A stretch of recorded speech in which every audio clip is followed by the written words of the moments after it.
Technology for teachers and its useful resources. So the first one is going to be infographics, and we are going to talk about how to use Piktochart. So first, when you go to piktochart.com, this is the screen you're going to come to. So you're going to click on Start for Free.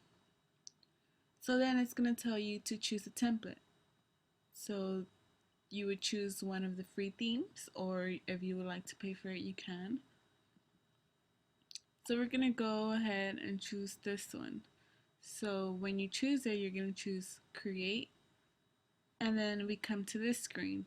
So there's a template already made for you, but I'm pretty sure you're not gonna use this one. So you're gonna get to choose each block since it's divided into sections, and you'll click on the block, and then you can change what it says here, what it says here, what it says here. Also, you can change and add pictures to whatever you'd like. And then let's say you're doing 8 strategies of academic text structure. So you see here's the pictures, the text I changed by, and everything. So when you're done, you would hit File, and you would select Download as Image. Then you would come to this screen, and you can choose in what format you would want. So for this one, I would choose the JPG, and then you would see a preview here of your Piktochart. You'll right click the Piktochart, and then you'll click on Save Image As, and then save it as what you would like. And this is kind of like your final product of how it would look. The next one is text-to-speech tools. So we're going to talk about using Voki. So when you click on Voki.com, you would appear to this screen, and then you would choose which one you'd like. If you'd like to do Voki for free, Voki Classroom, Presenter, Classroom, and Presenter Bundle. So then you would appear for this screen. I chose to do the free Voki. And then here, you're allowed to choose your character style, your customization, you can add your voice and your background, and then you get to publish and share. So for example, here's one. Here goes where you customize the person, the clothes, items. You give it a voice. You can either type it, call in, mic, or get a file from it, backgrounds and players. You can change the colors and everything. So then here's a changed one, and then here is it putting a message what you would say. So you can just hit record, put what you want to say, and then publish it. So for example, here I put, hi, my name is Miss Valdespino. I type that, and then that is what this character would say.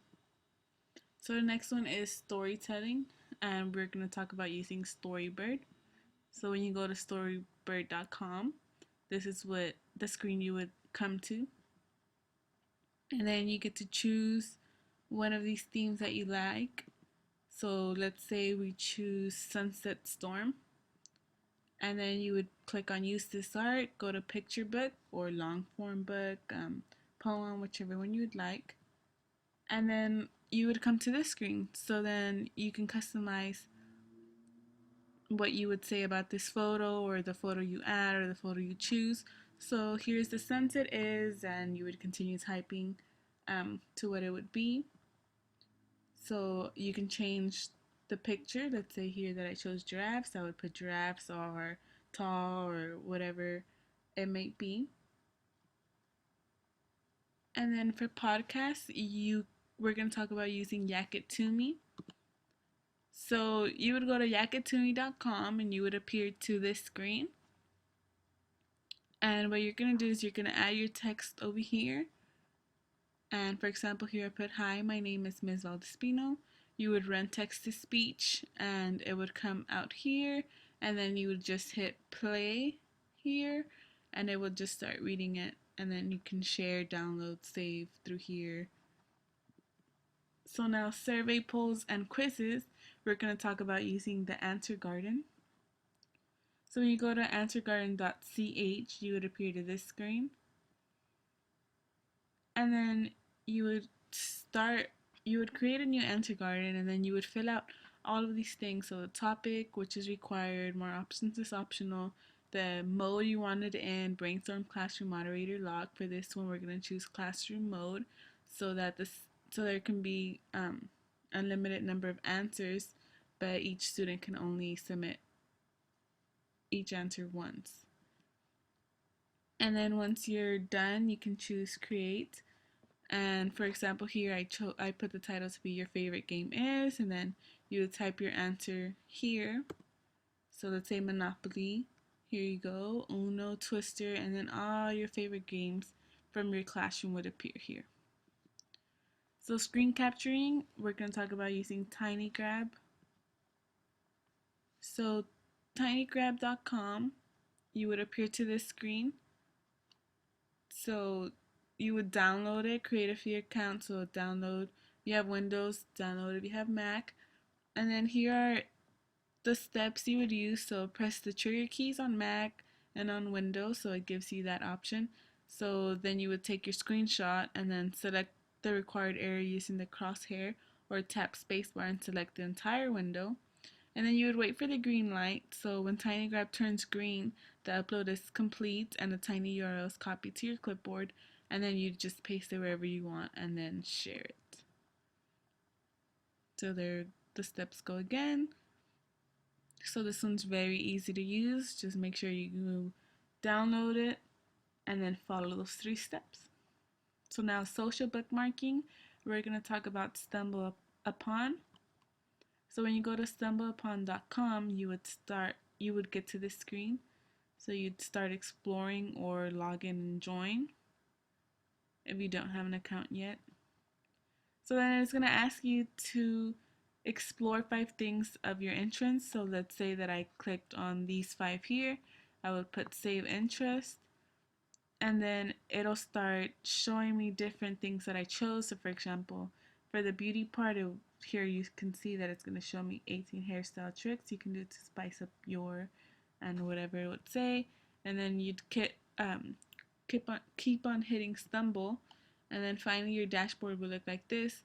So all your interests would be here to the side, and you can just scroll up and down, save what you like, click next, and you can keep on browsing and add more interest as you would like. So now bibliography and citation, we're going to use EasyBib. So when you go to easybib.com, you would appear to this screen. And let's say we were going to cite this article here. You would copy the link. You would paste it here and make sure this is on website. And you can also change it to MLA, APA, or there's more options. But let's stick to the MLA for this purpose. You would put the link here and then you would cite it. And then this is what they found for us. So then you would hit continue. And these are the things that it did not have on your bibliography. So you would go back to your article and you would put the first, last name, publisher, when it was published type of thing.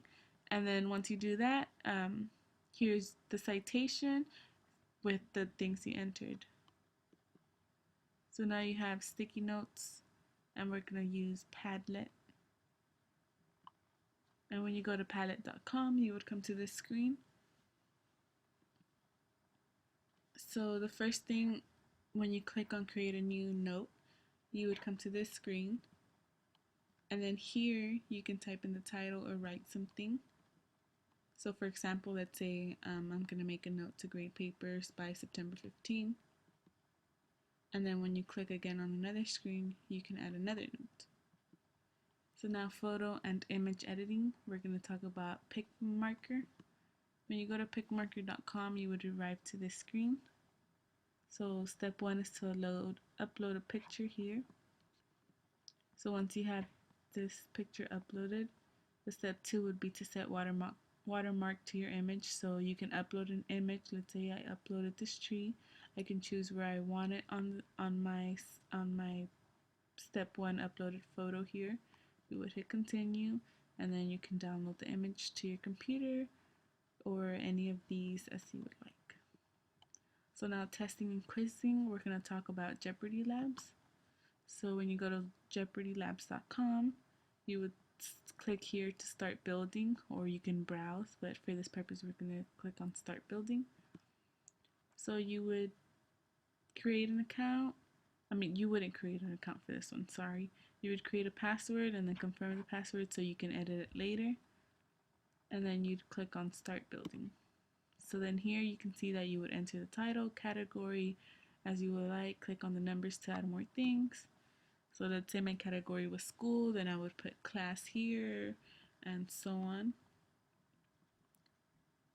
And then you're done, and then it will give you a link, and then you can edit this template. Just go to this website or however, whichever one if you already finished.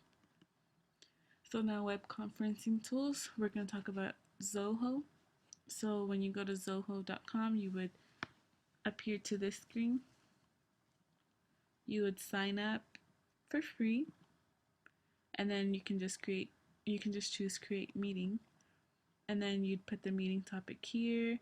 If you want to schedule the meeting for now, you just click now, or schedule for later, and then you'll just hit start and you're ready to go once you put in all the information.